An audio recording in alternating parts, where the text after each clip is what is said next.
Olá, eu sou José Antônio Conte, estou começando aqui no seu canal legislativo mais um Assembleia Entrevista. Vamos abordar os grandes temas da sociedade gaúcha. Está aqui conosco hoje a advogada Carla Meura, que é coordenadora do Seminário pela Igualdade Racial. É o seminário que está sendo promovido pela OAB do Rio Grande do Sul, que envolve todos os advogados do Rio Grande do Sul e não apenas os advogados, mas a comunidade negra. Por que a OAB participa? Por que a OAB toma a frente em temas como esses? Esse evento, esta ação da Ordem, se faz necessária porque aproximadamente existem atualmente pessoas nas Américas que se autodeclaram afrodescendentes. É constatado através de estatísticas e estudos que grande maioria dessas pessoas vivem à margem do acesso a direitos, do acesso a serviços, e a OAB tem esse papel, né, de advogar também pela população.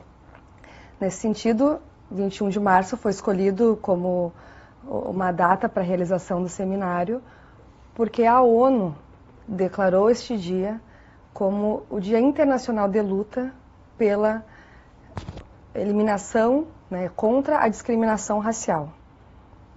Faz muito tempo já isso, né? Sim, este fato aconteceu, a declaração se deu em 1966 e se refere a um fato que aconteceu em 21 de março de 1960, na cidade de Joanesburgo, na África do Sul, onde, diante de um protesto de cerca de 20 mil pessoas, houve, por uma ação desastrosa da polícia, a morte de quase 100 pessoas e mais de 200 ficaram feridas. Então, diante deste processo que reflete um racismo institucional que se repete aqui no Brasil, por ordem, né, dos serviços públicos, a ONU resolveu então se posicionar e declarar esse Dia Internacional de Luta. Muito bem, é um dia para discutir, para avaliar, para dizer como está esse racismo, se houve avanços ou não, se continua havendo discriminação.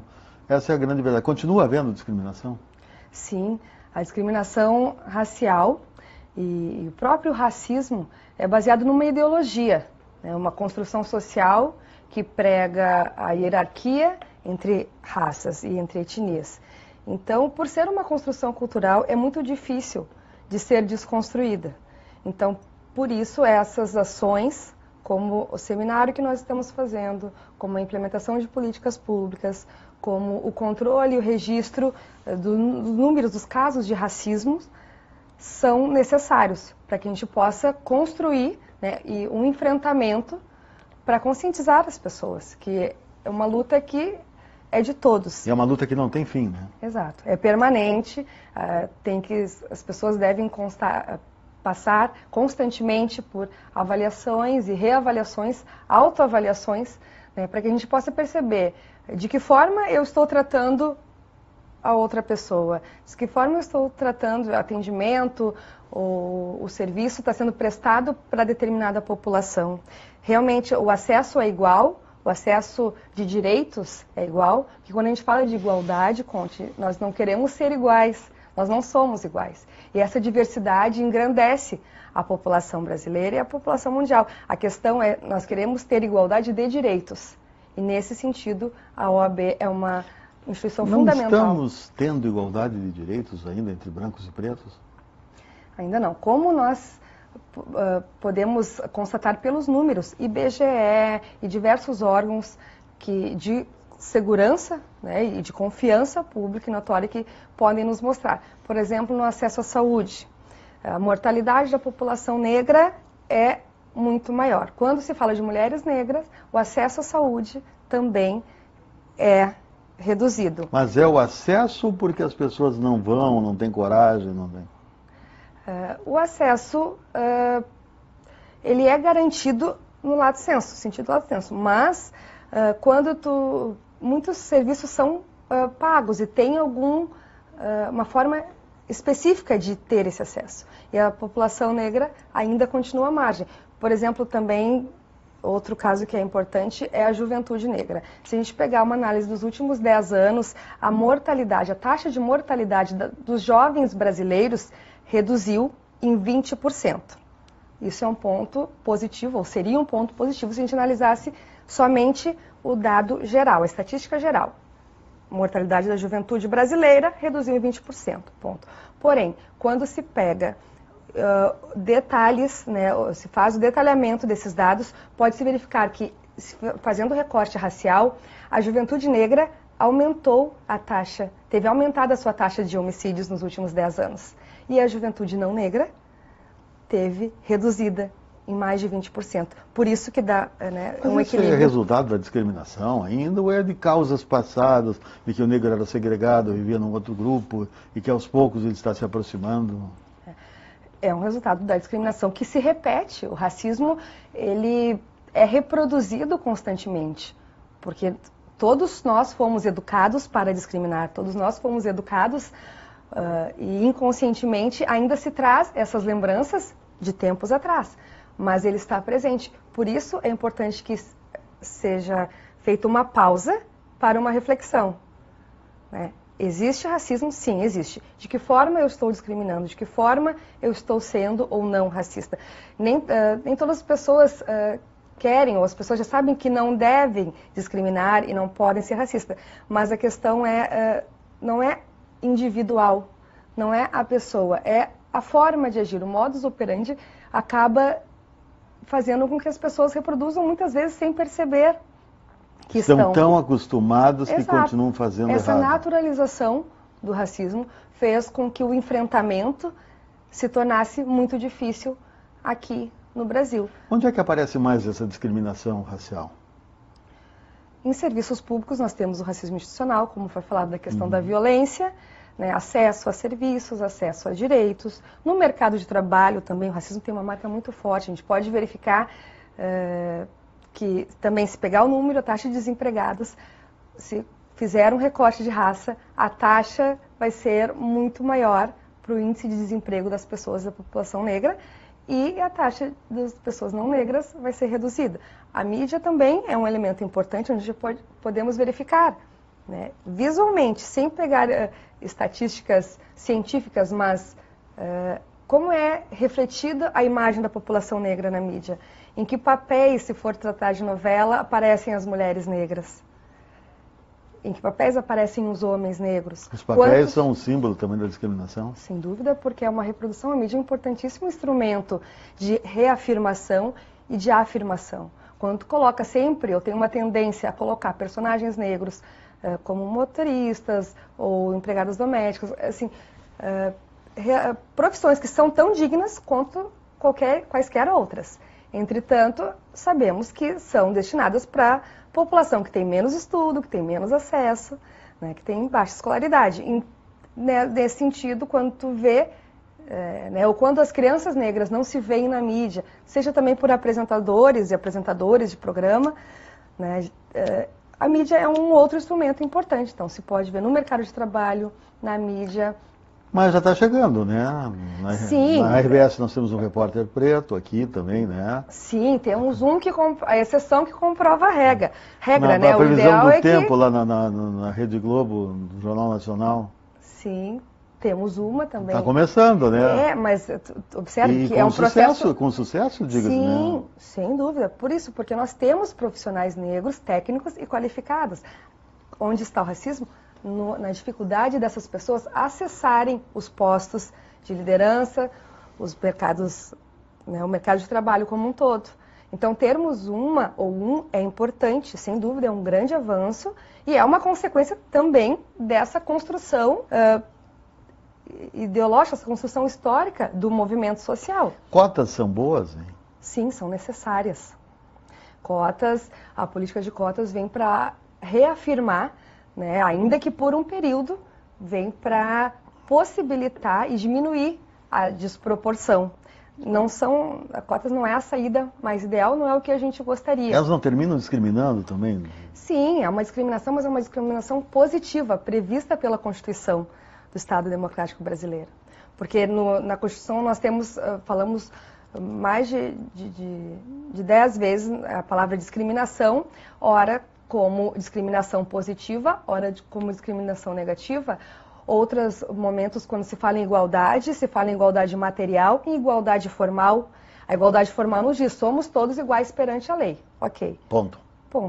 Mas a igualdade material nos diz, mulheres são mais vítimas, são as vítimas de violência doméstica, homens não. Então, a igualdade, em busca de uma igualdade material, a gente pode discriminar. Por exemplo, a Lei Maria da Penha é uma discriminação positiva, porque vem para equiparar, para igualar esse acesso. A questão da população negra é a mesma coisa. Somos todos iguais perante a lei. Ponto. Vamos para fazer uma análise da nossa universidade pública aqui do estado do Rio Grande do Sul. Apenas há 10 anos atrás, antes da instituição do Instituto das Cotas, tínhamos 3% de jovens negros matriculados em universidades públicas. A senhora se considera negra, não? Sim, sou negra. Mas negra clara, né?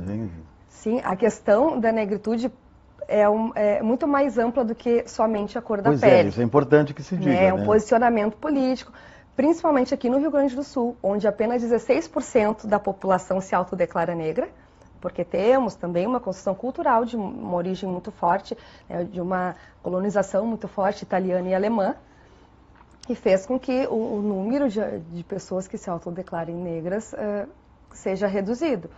Mas é sabido, por exemplo, em alguns casos, conforme as experiências que a gente vai passando, a sociedade trata de nos colocar no lugar e dizer, sim, tu é negra, tu é negro, seja pela polícia, seja pela discriminação no ambiente escolar, seja pela discriminação no ambiente de trabalho.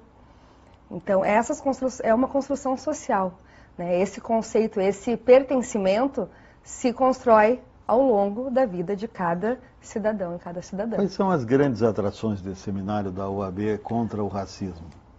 O seminário vai começar no dia 21, com a palestra inaugural do Dr. Edio Silva Júnior, que é um advogado constitucionalista, doutor em Direito Constitucional pela PUC de São Paulo, que ele trata de diversos assuntos com a temática racial.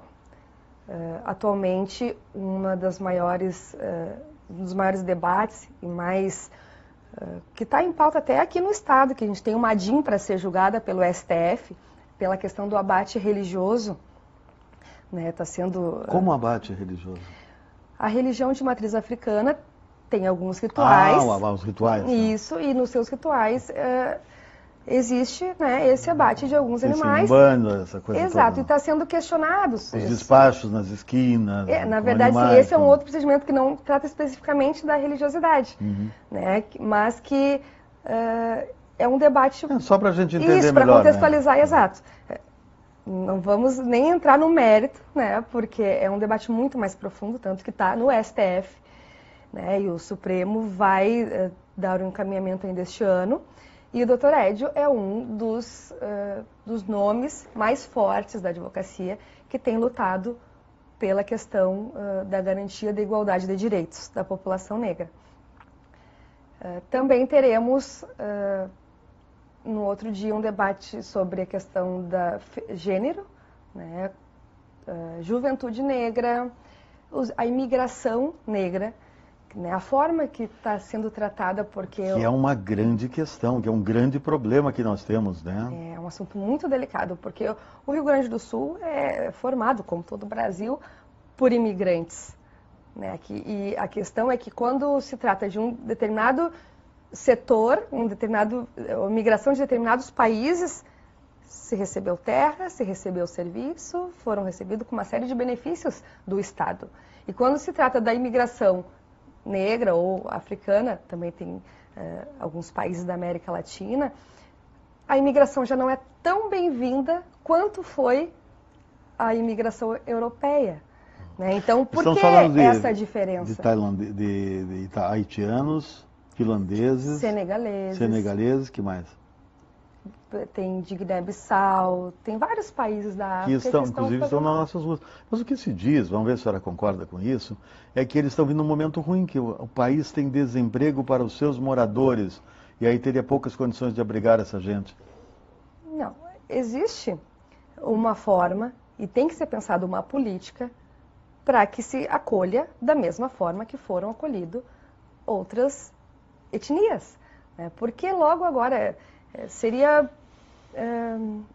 leviano da nossa parte, né? Julgar a culpa ou associar o não acolhimento ao contexto histórico. Ah, porque antes podia, agora não.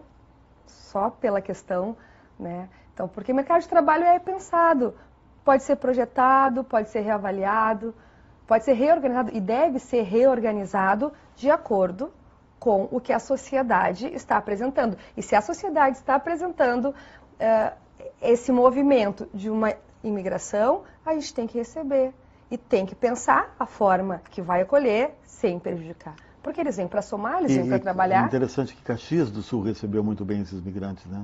É. Um lugar que historicamente faz discriminação, né? Exato. Então Caxias é um belo exemplo de que pode-se sim, em conjunto, porque aí entra questões institucionais, governamentais, ONGs, né, sociedade civil. Quando esses elementos da sociedade conseguem se juntar, é possível que se construa uma saída que seja bom para todos. E como é que a senhora vê esses estrangeiros trabalhando nas ruas, vendendo quinquilharias, trabalhando como camelôs, sem profissão? É um dos reflexos do racismo institucional, porque eles têm dificuldades na linguagem. Porque a comunicação é complicada. Exato. Né? Então, embora muitos países ainda falem o português, e eles falam todos 4 ou 5 idiomas, mas ainda assim existe uma limitação na questão da comunicação.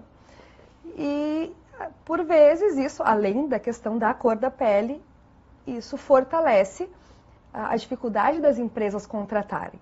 Então, como eles não são contratados, muitos têm qualificação técnica, têm nível superior no país de origem e vêm trabalhar aqui em situação precária, sem acesso, de novo, aos serviços, sem acesso aos atendimentos, sem acesso a direitos. E é preciso que se diga que eles vêm aqui numa situação difícil, como última instância, né? Exato. No desespero, inclusive, mandando o dinheirinho que recebem, em geral, para suas famílias, né? Exato.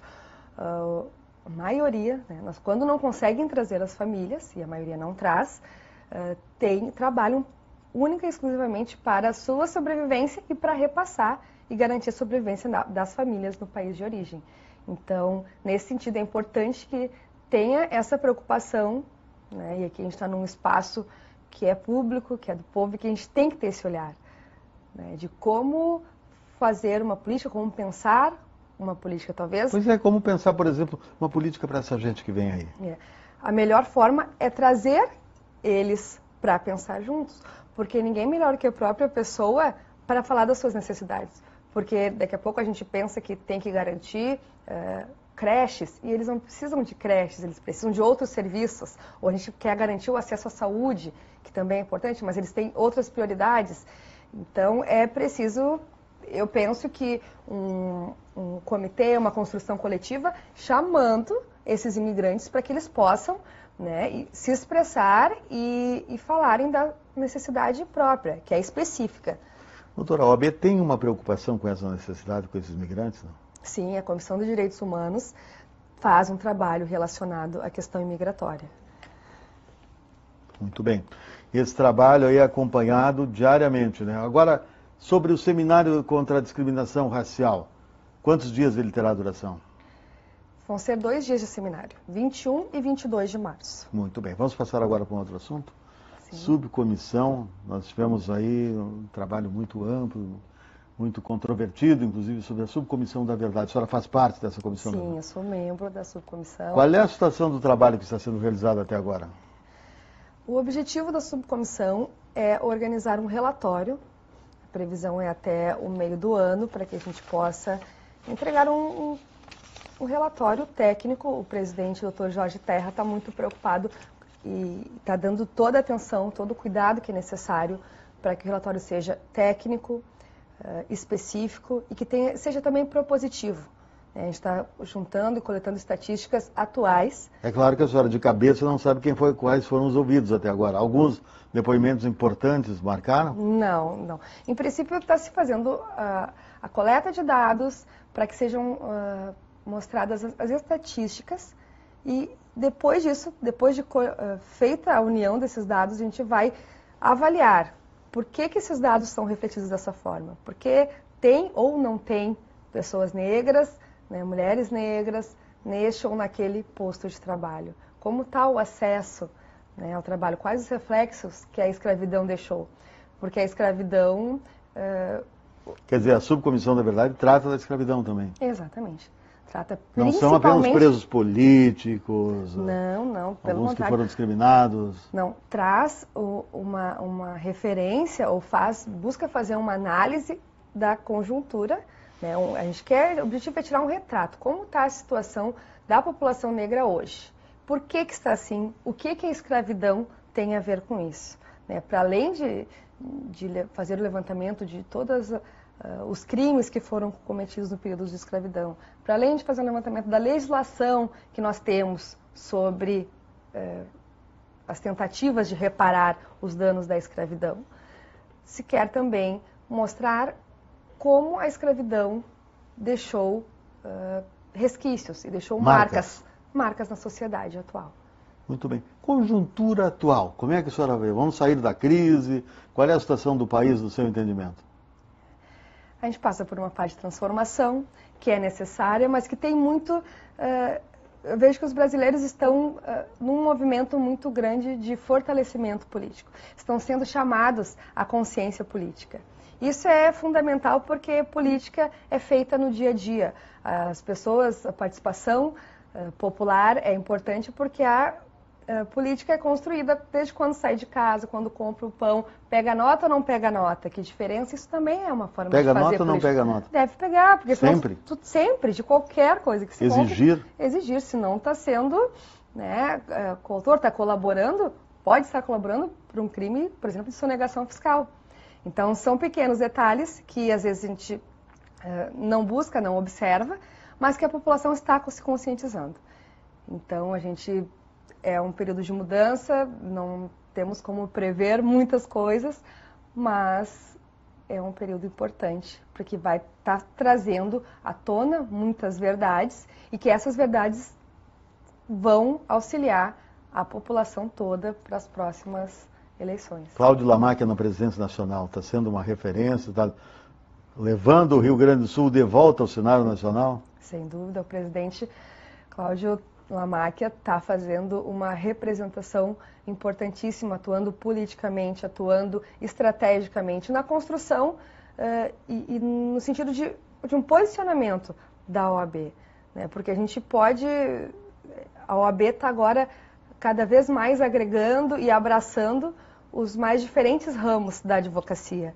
Né? E tendo uma referência, tendo uma representação que nos abre portas, que nos dá a possibilidade de realizar seminários como este. É o primeiro seminário da igualdade racial da OAB-RS, que está em nível nacional. Então, a gente está sendo, de certa forma, vanguardista, né? Estamos tomando posições, ou tomando postos e tomando, né, caminhos que ainda não haviam sido trilhados pela ordem. E isso só é possível com o apoio do presidente, com o apoio do presidente da OAB do RS, Dr. Ricardo Breyer. Então, essas pessoas que estão nos espaços de poder, que estão nos representando e que têm esta sensibilidade para ouvir, né, e para permitir e trabalhar conosco, construir conosco uma ordem que seja acolhedor e que efetivamente represente todos os ramos da advocacia. Lava Jato, corrupção no Brasil, os criminosos serão punidos? Já estão sendo. Né? Eu acredito que esse é o caminho. Diante de todos os mecanismos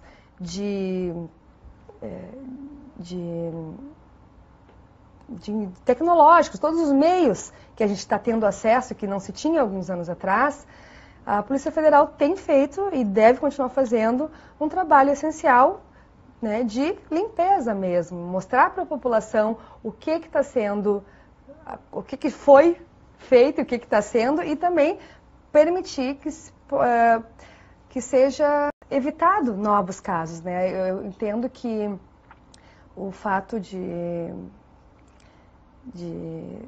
ter essas condenações, né, essas punições mais severas, aí partindo para além da questão de menor participação ou maior, né, a gente não vai entrar nesse mérito, mas ter punições é importante, porque isso vai fazer com que os próximos ou com, né, que os atuais repensem sempre o seu método ou a sua forma, porque sabem, né, que essa punição pode chegar até eles.